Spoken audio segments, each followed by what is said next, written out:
If you struggle with your consistent daily scripture study like myself, this stat from the Pew Research Center will help you feel way better about yourself and yet still motivate you to do better. Pew Research found that Latter-day Saints have the highest rate of scripture study out of any religious group, with 59% of Latter-day Saints studying their scriptures at least weekly. So 59%.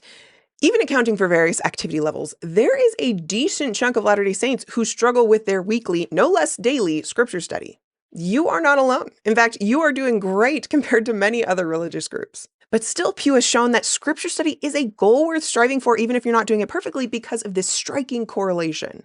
Not only are Latter-day Saints more likely to do consistent scripture study, prayer, and church attendance than other religions, but Latter-day Saints are more likely than any other religious group to feel a deep sense of peace and spiritual well-being on a weekly basis, to feel awe at nature, to feel gratitude, to feel connected to a higher power, and overall greater happiness. There is obviously a difference between correlation and causation, but I find this to be a remarkable connection. Devotional spiritual practices are connected to positive spiritual outcomes. And so I think it is worth putting in the reps even when I feel like I'm falling short, because the more I've done it, the more I have found my life to become meaningful and spiritually fulfilling. Hit follow for more Claire takes on Latter-day Saint faith.